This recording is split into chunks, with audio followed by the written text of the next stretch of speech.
ఈ అమ్మలందరూ ఇంతేనా? నేను మా అమ్మని 1 మంత్ నుంచి బెల్లం ఉండలు చేసుకుందమ్మా అని అడుగుతూనే ఉన్నా. ఎప్పుడు చూసినా వద్దు అని అంటుంది. ఈరోజు మా పిన్ని కాల్ చేసి ఏం చేస్తున్నావు అని చెప్పి అడిగితే మా పిన్ని పిల్లలు ఆకలిస్తుందని బెల్లం ఉండలు చేస్తున్నా అక్క అనింది. అంతే, అప్పుడు గుర్తొచ్చింది మా అమ్మకి నా బాధ. నా దగ్గరికి వచ్చి ఎప్పటి నుంచి అడుగుతున్నా కదా వెళ్ళి చేసుకోపో అనింది.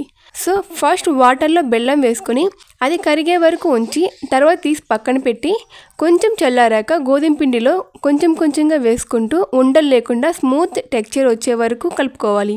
బెల్లం ఉండలు పర్ఫెక్ట్గా రావడానికి ఆ మ్యాజిక్ మొత్తం ఈ బ్యాటర్లోనే ఉంది. అంటే మనం ఎంత ఉండలు లేకుండా ఎంత స్మూత్గా మనము బ్యాటర్ మిక్స్ చేసుకోగలిగితే మనకి బెల్లం ఉండలు అంత పర్ఫెక్ట్గా వస్తాయన్నమాట. ఇందులో జస్ట్ కొంచెం బేకింగ్ సోడా వేసుకుంటే సరిపోతుంది.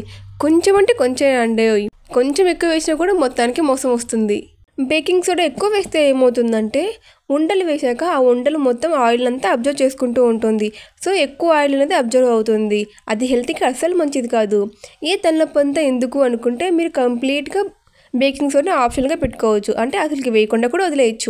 మీరు బ్యాటర్ని పర్ఫెక్ట్గా మిక్స్ చేశారంటే ఉండలు మీరు ఏ షేప్లో వేసుకున్నా కూడా అదే టేస్ట్ ఉంటుంది. ఇప్పుడు డీప్ ఫ్రైకి సరిపడా ఆయిల్ తీసుకొని అందులో మనకు నచ్చిన షేప్లో ఉండలు వేసుకోవచ్చు. అంటే చిన్నప్పుడు మనం సైన్స్లో అమీబా వేసాం కదా, ఆ షేప్లో అన్నమాట. ఆ ఉండలు వేసుకున్న తర్వాత వెంటనే మిక్స్ చేయకుండా కొంచెం కలర్ చేంజ్ అయ్యే వరకు అలానే ఉంచి తర్వాత 2 సైడ్స్ ఫ్రై అయ్యాక తీసి పక్కన పెట్టుకోండి. 2 ఐటమ్స్తో తినడానికి ఎంతో రుచిగా చాలా ఈజీగా తక్కువ టైంలో చేసుకోగలి బెల్లం ఉండలు రెడీ. మా మమ్మీ చేస్తున్నంతసేపు ఎందుకు ఇన్ని చేసావు, ఎందుకు ఇంత పిండి కలిపామని అంటూనే ఉంది.